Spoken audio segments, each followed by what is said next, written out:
The show is here. Yo, our mission is clear. It's time to change healthcare. Have no fear. Today is the day. This is the hour. Together, you know we've got the power. Drop the silos. We're all the same team. Patients, docs, nurses, tech, and marketing.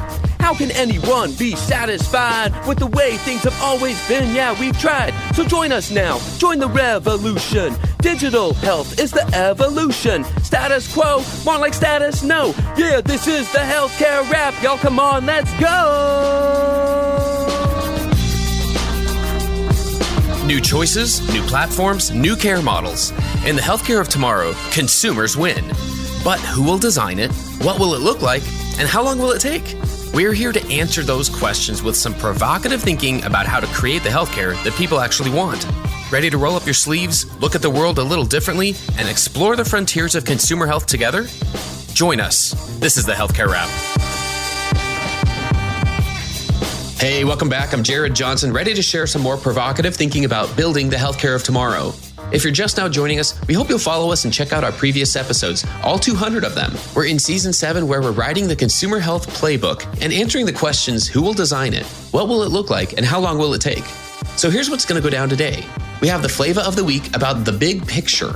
How do we see financial and staffing shortages differently when we zoom out and ask why we should be consumer first? I'll talk about that. Then Zane and I welcome a trio of guests to share 6 trends around digital transformation that they're following closely. Paul Schrimpf, Jeff Gourdji, and Priya Aneja lead the healthcare team at Profit, and they're in the house to share some provocative thinking about change that's being caused by the usual suspects of rising consumer and patient expectations, ever-advancing technology, and intensifying perennial pressures to reduce costs and increase access. What I really like is that they dig deep into areas that we might not typically associate with digital transformation and explain how they can have a big impact. All right, it's time to dive right in. You ready? Let's go.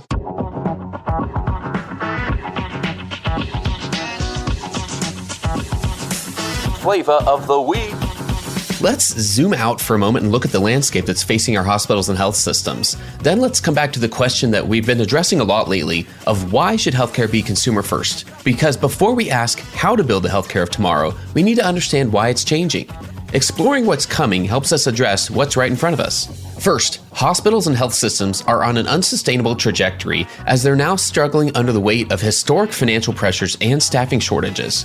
According to Kaufman Hall, January was a challenging month for hospitals as they dealt with the Omicron surge, leading to hospital margins being negative for the first time in 11 months. Get this, their median operating margin index in January was negative 3.68%. As hospitals delayed non-urgent and outpatient care to manage the COVID-19 surge, providers saw a drop in outpatient volumes and revenue. On top of that, Becker's just reported that 892 hospitals, or more than 40% of rural hospitals in the U.S., are either at immediate or high risk of closure. These hospitals either have lower financial reserves or high dependence on non-patient service revenues, such as local taxes or state subsidies, according to a report from the Center for Healthcare Quality and Payment Reform. To compound everything is the elephant in the room, historic staffing shortages. According to the Bureau of Labor Statistics and other sources, 524,000 healthcare workers have left their jobs since the beginning of the pandemic. And this doesn't show any signs of changing direction anytime soon. Second, consumers have more choices that offer a higher level of convenience and a better care experience. These days, it seems like we can get everything delivered to our door or picked up curbside, so why does healthcare often still feel inconvenient at best and downright scary at worst? According to a study conducted by Profit, 81% of consumers are dissatisfied with their healthcare experiences.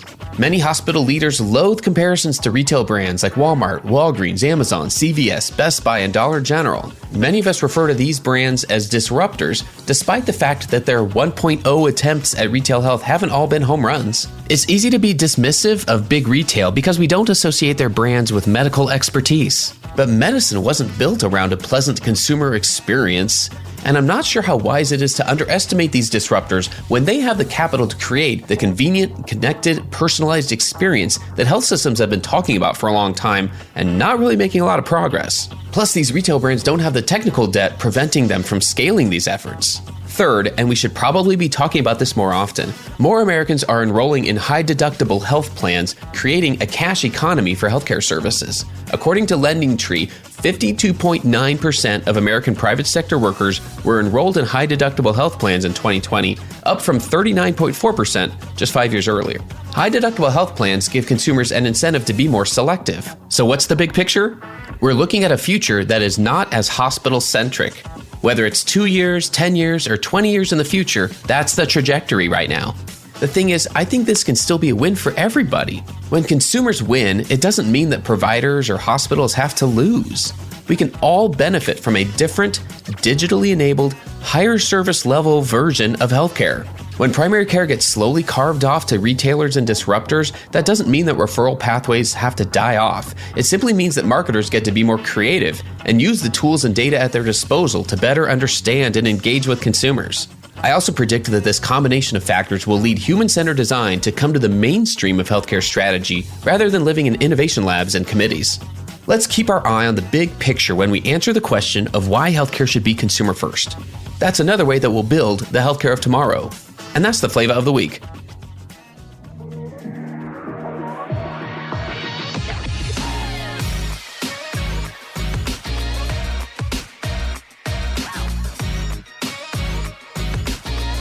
The flow.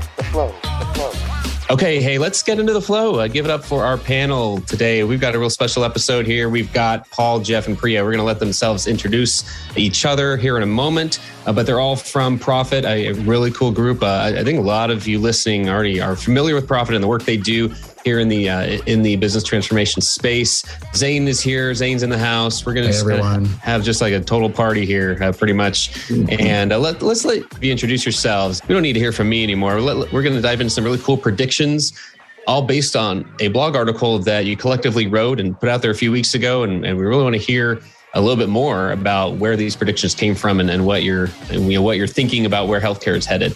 So with that, Paul, do you want to get started here and then just kind of introduce yourselves? Tell us a little bit about anything in your bio that we may have missed that listeners would want to know. Yeah, sure. This will be fun because I get to introduce myself, and normally I give my title, which is the exact same as Jeff and Priya's. So that won't tell you anything unique about me versus the other two.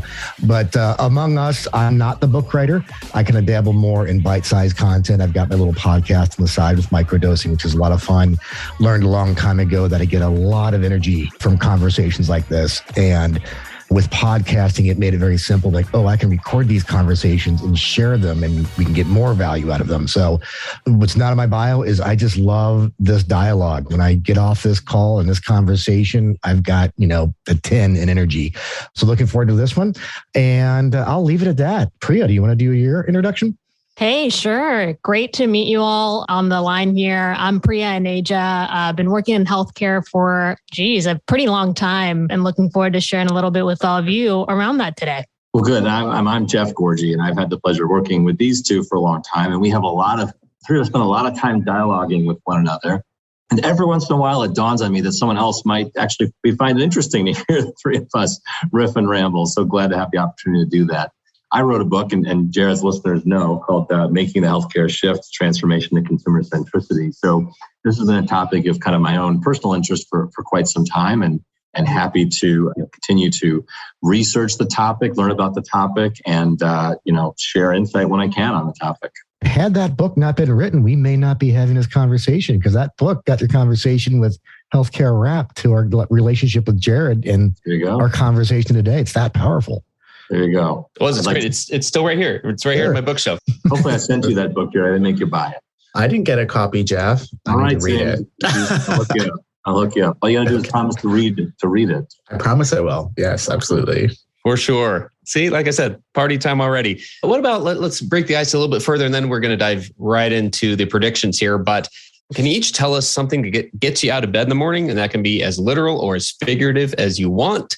I'll go the literal route, which is the need to beat my wife to the treadmill in the morning. Because since the pandemic, we quit the gym, we built our own. We thought that was great, solve all of our problems. But now it means we have to compete to get down in the morning. So I'm usually the early riser, because if I see her rolling, I need to run out of bed and get downstairs and get a treadmill and beat her to it. I'll be pretty literal too, but I'm going to give a shout out to my favorite local roastery. It's called Cilantro in Connecticut, and they've got just about every kind of coffee, single origin or blend imaginable, and they truly get me out of bed. So that's mine. Love that. When Jared asked me that question, I said coffee too. So I love it. I have to go, just the concept of my time. I've learned that once the day starts or goes in the evening, there's other things that's not mine. It's my kids, it's work, it's a text, it's something where I'm out of energy. And just getting up early where there's nobody calling me, there's no meetings, and I just got one good hour, usually exercising, maybe it's a walk. I equate it to that scene in Goonies, if for those that know Goonies, where they're then all going, up there is their time and down here is our time. That first hour of the morning, that's my time, and that gets me out of bed. And if I don't get out of bed, I don't get my time. Well, props for a movie reference too. So nice. I like that style points there. Why don't we dive in right here? Because the three of you penned an article here recently that was titled The Healthcare Industry in 2022. It's up on the Profit blog for people to check. Then it's What's Ahead? And it starts off asking if 2022 will be the year that the new normal finally kicks in. And I think that's a fascinating open-ended question that we're all waiting for somebody out there in the ether to answer for us when nobody really knows. But to that end, there were 6 trends in the healthcare industry that the three of you wrote about. And why don't we dive into these? The first one's that we will stop talking about virtual care. And Priya, I think you want to get us started on this one. You want to run through kind of what the prediction is and then any insights that led up to that for you. Yeah, totally. So, I mean, you all remember a time, I hope you remember a time when cable television and streaming were what we kind of called TV. And now it's just TV. Before we called mobile phones, and now they're just phones. And online retail and e-commerce have now reverted to just being plain old retail. Sure. And so we're putting it out there that virtual care is just going to become care. I read a study a couple of years ago that said something like 80% of mid to large size employers had a telehealth solution in place. Only 8% of their employees were using that solution. Fast forwarded today, and it's like 3/5 of all consumers have had a telehealth experience, after the pandemic. And so that's really changed how people think about care. It's not, do I go get physical care? Do I get virtual care? It's all just care. And what way that makes sense to me in the moment in my life and the need state of my life I'm in at that second, that's what really determines how we think about care now. It's a critical and unstoppable trend is the perspective that the three of us have about it. Yeah, it's interesting because people are still kind of holding on to it. Even digital health, and it's sounding very weird to me. It just happened last week, Vive and HIMSS, and Vive is new. And we're all trying to figure out where it fits in the portfolio of healthcare conferences. And somebody goes, oh, is that like the digital health conference? Like, oh, there's digital and non-digital health conferences still. Like, I don't think that's a thing anymore. So we'll see where it goes. I always laughed. We did a virtual care panel early last year, about this time. And Jamie Edwards was on. He was the CEO of Cloudbreak Health. They've got acquired. Now he's the COO of Startup Health. But he's like, when stethoscopes rolled out, God knows when, we didn't call it like StethoCare. Like at some point, it just becomes the new way of care. And that's kind of what, to Priya's point, we're putting out there as a prediction in this coming year. I'll add one thing to what Paul said. Our clients over at Teladoc are doing some really cool work in this space. They've moved away from just talking about virtual care. They're talking about primary care now, right? Mm-hmm. Primary care isn't something you just get when you go to the doctor's office. That's something that can be delivered through virtual now too. So lots of kind of blending and merging in this space. I love it.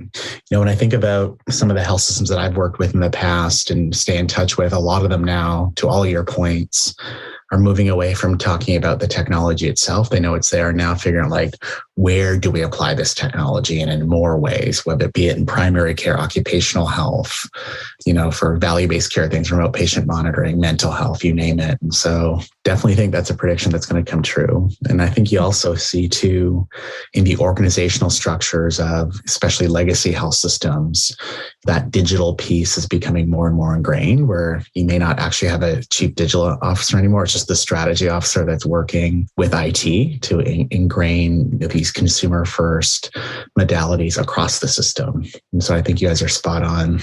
Yeah. Well, and as more people get comfortable, we are beginning to hate the term hybrid because it means nothing. It's just like, it's not this one, it's that one, it's both. But also knowing that it's not all or nothing. So if you're a surgeon, you're not going to do a lot of virtual surgeries. It's out there. You might do a physical round in the med surg wing, but after that, you can do virtual roundings, so there's a way to kind of balance it. And I think people are beginning to understand it's not a complete digital world or complete physical, but what can be digital, what still needs to be physical, and get that balance right. Love it. Next on the list, looks like you all made some predictions around labor, which of course isn't an issue at all right now in healthcare. Yeah. Jeff, want to talk to us about that? Yeah. So, to your point, Zane, this is the topic that everyone's talking about, and 100%. Increasingly, our clients are saying their biggest barrier is no longer patient volume. It's the talent to service and support it, as you know, and new themes about workplace violence on top of the themes we've all heard about with lack of equipment and overworked, et cetera. But our prediction here is that the key to solving this is going outside of the category, so to speak, right? You can't win the war for talent anymore by fighting over a shrinking pie, right? Sure. Some estimate 900,000 nurses are leaving the profession. Physicians are burning out. Non-clinical positions, people are getting, stolen by other talent. So the question is no longer, how do I have a better employee value proposition than the other health system across the town? Or how do I have a better proposition to hire the nursing students coming out than the next person trying to hire those nursing students? That's still part of it. But in the old CPG days, we used to say, the real key is not how do you fight for market share over a shrinking category, it's how do you grow the category. Sure. And I think that realization is going to come to the talent war in healthcare. So what does that mean? It means we have to, as health systems looking for talent, they have to make it attractive to work in a health system. One stat from this week's New York Times, it was new to me, the number, only 54% of nurses actually work for a health system. They work for large employers. They work for retailers. They work for technology companies. So right off the bat, there's a place to start. How do you make nurses actually want to work for healthcare systems again? Right? Sure. But the broader point is, how do you make all kinds of talented people, whether they're administrative professionals, whether they're finance experts, whether they're marketing experts, whether they're clinical workers, want to actually work and be excited about delivering care? I like that. We had Kelly Gill on the podcast not too long ago. He's a recruiter, and he usually recruits for digital health types of roles. And he spent a lot of time talking to us about not only some of the very tactical things that health systems need to do, but also spoke to us about the culture of health systems probably isn't terribly conducive to hiring the best and the brightest out of Silicon Valley, or even sort of millennials and Gen Zs, right, who are getting into the industry. So curious if you all see that as well in your work. Well, I think that's right. And I think that, it speaks to thinking about a new competitor for talent, right? Sure. And what does it take to get the best and the brightest, right? In some organizations, some of the academic medical centers, for example, they're able to attract the best and the brightest, clinicians. And that's absolutely critical and core to their reputation, right? But for anyone who's an HR professional, finance professional, a marketing professional, working for a health system isn't necessarily, the top of the mountain. And that's a problem, right? Sure. I think everyone on this phone believes anyone listening, this is a noblest of noble professions. And so that certainly speaks to the non-clinical. On the clinical side, where the most acute problems are, again, how do we keep people from leaving the profession? How do we grow the category of people that want to work in healthcare rather than just competing for those, and stealing nurses from across town by paying an extra $1.50 or $2 an hour and then having them do the same in reverse? Yeah, it's compounding in a number of areas. It's easy to go into the hospital space. We're seeing that in spades in the pharmacy area. I think the COVID wave of shortage of pharmacists and techs, and then on top of that, administer the volume of COVID vaccines. You're really seeing a breaking point in that area. And then the other piece is not just the non-clinical, but the non-clinical hourly. So when you walk into your typical hospital, everybody's kind of wearing the same scrubs, but chances are the person doing the cleaning is from Aramark. The person doing the clinical engineering is from Sodexo. The person serving you food is from Compass. And those are really hard to attract because they're competing with the Amazons, the Targets, the Starbucks that are probably winning, although they probably wouldn't say they were, the hourly wage worker. But how do we rethink that workforce? How do you drive more automation into your food distribution area? How do you think about fragmented workforces? A great organization out there I've been watching for a while, it's PartSource. They just got bought by Bain Capital. They're in the clinical engineering space, but it's like it's an Amazon meets Uber drivers for hospital parts that are normally tied up by the Trimedics of the world or through the OEMs for GE Philips. But it's a way to kind of right size a workforce that's a little bit more nimble using digital, as well as, how do we think about digital solutions for some of these? Most people have been talking about, digital is going to replace people. Well, we need people right now. How do we use digital to fill the open spots? Right. No, I like that. Two anecdotes I'll share. One is health system I'm very familiar with, where I used to work. Actually, I was talking with their pharmacy team, and they were telling me they were losing a lot of their techs to cannabis farms that just pay so much more. And a bunch of their, pharmaceutical techs walked off to go and make more money, harvesting cannabis, which is interesting. The second thing I'll share, maybe just as an anecdote, is I still feel like, especially when I talk to like students and people that are trying to get into healthcare or thinking about healthcare, they don't really understand all the different roles that are out there. Like, for example, I had no idea that the current job I'm in or roles that you all have existed when I was an undergrad or even the early days of my graduate degree. So I think the industry needs to do a lot more work at elucidating the fact that there's more than just doctors and nurses in healthcare, but there's all now these cool administrative roles, innovation roles, and frankly, even other clinical roles that people could pursue and do really well in. Right. And you mentioned something that I'm a fan of in the cracks there, which is nurse practitioners and physician assistants, I think, are underutilized in this new wave of healthcare. 100%. You're relying on way too many things for physicians.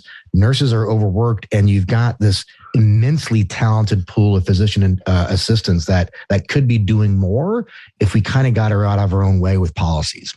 100%. Totally agree. And I know there's a lot of internal cultural issues and strife between different roles in hospital systems that contribute to that. Okay, there's so much good stuff in this prediction report. So I want to move on to the next one. Looks like you all have come up with some thoughts around home care and diagnostics. Tell us where you see the industry going there. Yeah, this is a fun space. Is really what COVID has driven in what we talk about virtual care. It's really this decentralization of healthcare. I mean, those of us who are in metropolitan areas, you can think of the leading hospital, and that's really a campus. There's really some non-hospital operations where you go there for your doctor's office and labs are done, but you kind of go to that same kind of neighborhood. Whereas now we're seeing more diagnostics being done at home, more lab results being done at home. It's easy to pick on the COVID tests being sent and sent back and things of that nature. That's going to continue to grow.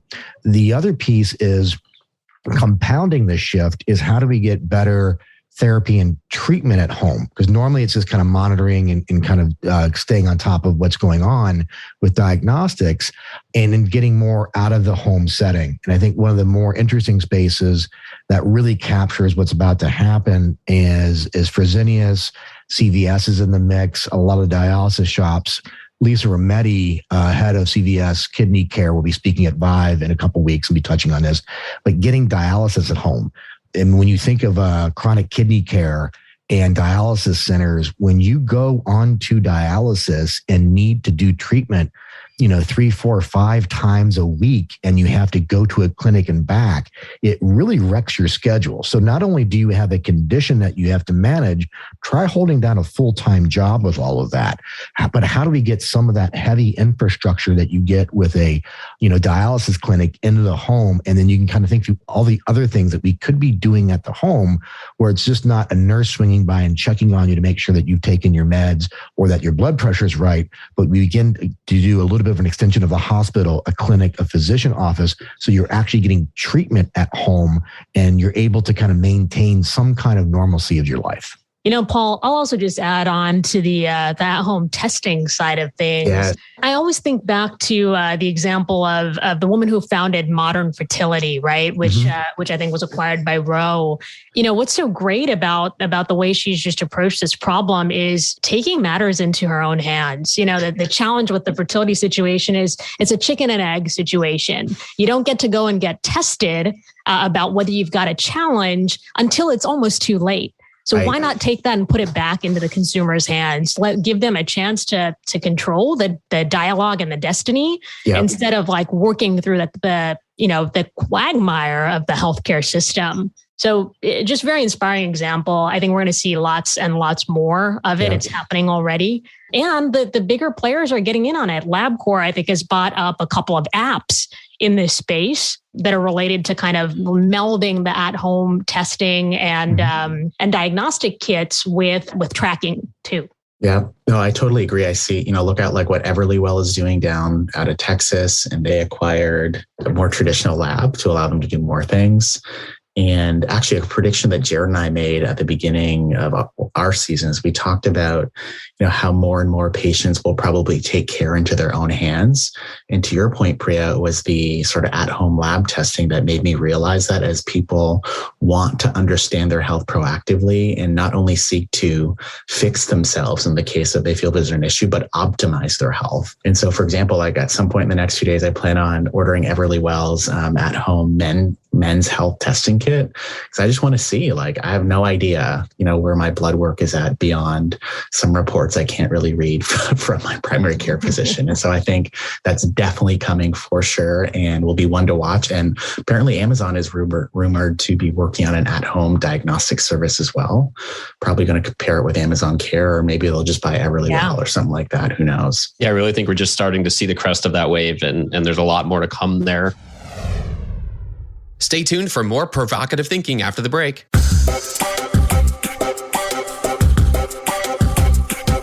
Healthcare marketers juggling lots to do. Gotta keep patients healthy. Coming back to you. Knowing which words will lead more patients to act is not an easy feat. As a matter of fact, competition heating up, new players on the rise. Persado has the right words already optimized. Just plug in the content, turn it on, and your campaign blues will soon be gone. Persado provides healthcare organizations with pre-developed, pre-optimized marketing messaging focused on improving health goals and business objectives. Persado's journey-based content uses the right words proven to drive conversions among the customers that matter most. Visit persado.com to learn more. That's Persado, Persado.com.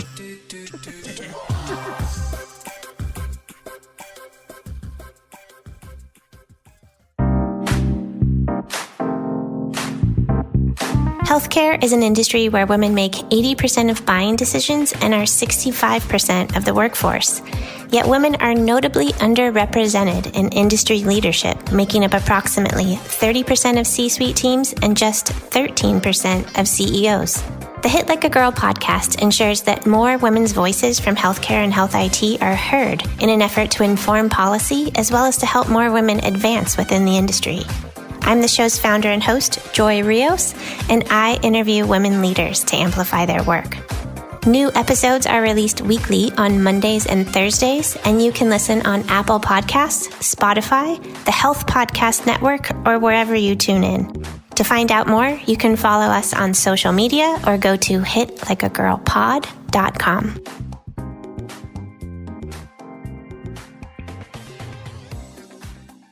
Okay, back to the flow.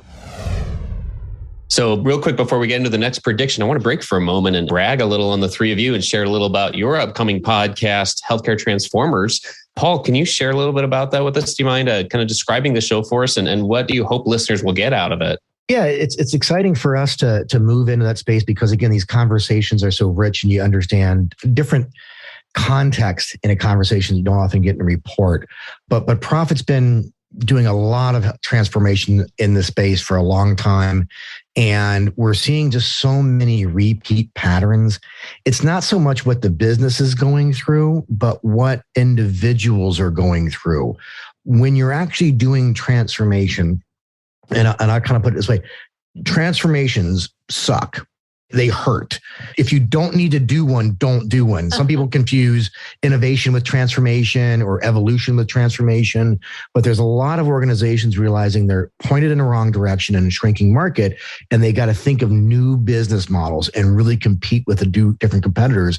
And that trajectory has a high degree of uncertainty. You need to go on it. There is a path to success there, but the leaders get a little confused. And when they get confused, the employees are like, well, what are you doing if you don't know what's going on? It's all perfectly normal with transformation, is just trying to get to that next stage.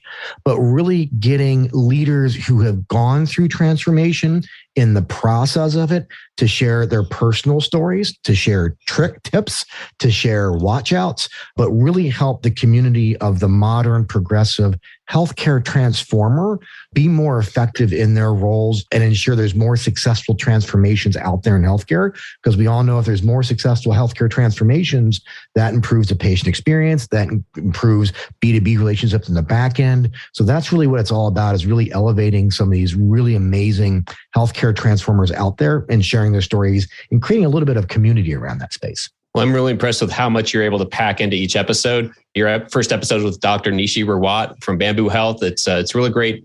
A little series there they've got going. So really excited to share that and invite listeners to subscribe on their favorite podcasting app or platform or wherever they listen. I'm amazed that she was almost a Canadian astronaut. The people we're talking to are insanely brilliant. Canadians are awesome. Yeah. Right. Is that insane? I'm just going to put that out there. I'll plus one that. Hey, I like that. Cool. And then Jeff, I also failed to mention right at the very beginning, kind of a little bit more about what Profit does. If you have a moment there to just kind of give us a little bit deeper in terms of what type of work does Profit do and what would be of interest to our listeners. Yeah, thank you, Jared, for that question. Yeah, so Profit is a growth and digital transformation firm. We are helping our clients, frankly, grow better. That's kind of our organizing idea. How do we help them organize and grow better through a number of different solutions that we help them with? This crew here Profit works across industries and certainly brings learnings from industries into healthcare. This crew here, Priya, Paul, and Jeff, are the leadership of our healthcare vertical. So it's where we spend most of our time. But we define it broadly. So we work with clients across the healthcare ecosystem, which quite frankly, I think is really what makes it fun for us and exciting for us, because the solutions to healthcare probably come across the silos, providers, payers, life sciences, technologies, versus depth in one. And it's a privilege for us to support clients across the healthcare ecosystem. Yeah, thanks for digging into that a little bit more. I think that's important to realize that that's likely one of the reasons why your team is able to identify these patterns, is because you're not looking at just one side of the ecosystem. And I don't think we can learn enough from that pattern, quite frankly. So thank you for that. Okay, so let's dig in. We've got a couple more here to go. This next one, I think, Priya, you're taking the lead on this one. It's about behavioral health and how it's evolving to be a standard workforce benefit. Yeah, absolutely. I'm actually thinking back to what Paul said at the beginning of this call about needing me time at the beginning of the day. And something I've started to do is use Headspace. And I love it. I love the app. I kind of use it religiously every morning. And it just got me thinking, mental health and behavioral health have evolved so much past kind of thinking of it as just the in-person therapy visit. You've got Talkspace, you've got Sunvelo, you have things like Headspace. So you're hitting meditation, cognitive behavioral therapy, text-based therapy. And we're starting to see those enter the benefits plans that are being offered by, major employers. So it's not enough really to just have the EAP anymore that takes you right to, all right, here's an in-person therapy session or 6 sessions or what have you. It comes with this suite now of, additional solutions around that, because mental health or behavioral health, it's not just one kind of, end of the spectrum. There's multifaceted needs along that spectrum, and you've got to be able to cater to all of those things. And they've really come to be, greater awareness of that, I think, in this during COVID and hopefully post-COVID time. I like that. I think about, almost all the disruptors that I know that are going after sort of the direct to employer market, almost all of them have some type of behavioral health or even addiction component to them, which I think is a massive signal in the market that this thing is, blowing up, so to speak. The other thing I've noticed too, even just, talking to friends, is COVID made people realize that they're mentally more fragile than they could have ever imagined. And I'll be honest, like it made me realize that just not being connected socially to the people I used to be and being a little bit isolated, I thought I was okay, but didn't realize just, how much even the strongest of us who we think are strong need these supports. And so I have a whole new appreciation for that entire space. I think that's well said, Zane. I would say, there's a slightly cynical perspective that says organizations do things when their short-term and long-term incentives start to line up and point in the same direction, right? I think it's been true, and there's increasingly studies that show long-term investment in behavioral health is good for everybody, right? Reduce the cost of care, make more effective and loyal employees, et cetera, right? But that's betting on a long-term kind of, investment that sometimes is hard to make, right? When you don't see short-term results. I think you put that together with the talent war that's undergoing, right? And all of a sudden now they'll start to line up. I know this is good for me long-term. I can see short-term benefits from doing this. Our prediction is those things together are going to help tip. And that's where we're going to see this really go from being a growing slowly trend to really turbocharging in 2022. I think you're spot on. All right. Next on the list, pharma. What a year or what a couple year they've had. And so curious to see, what your all's predictions are around pharma and data unification in the industry. Yeah, this is an exciting shift. I think for a long time, and this is a very U.S.-centric topic. A lot of these have a little bit of a center of gravity around the U.S., but so much of our data, and there's no shortage of healthcare data, has been locked up in these little silos and pockets, whether it's pharmacy data, claims data, EMR data, and then it's grouped by that business. What we're seeing is with pharma's need now for real-world evidence, real-world data for both drug development, commercialization, et cetera, it's become more mainstream. And the sidecar that we'll talk to a little bit around health equity, the need to collect and integrate large amounts of data for research has become key, which is finally driving a demand for what we'll call a data market that's helping drive more portability to the data. Now, the funny thing about the word portability is that's what the P stands for in HIPAA. And somewhere along the line, HIPAA rolled out and people thought the P stood for privacy. And either way, it was never intended to be anti-sharing. But for the longest time, we've had data out there and people saying, can we use that data? Well, HIPAA. Well, tell me more, because apparently I don't.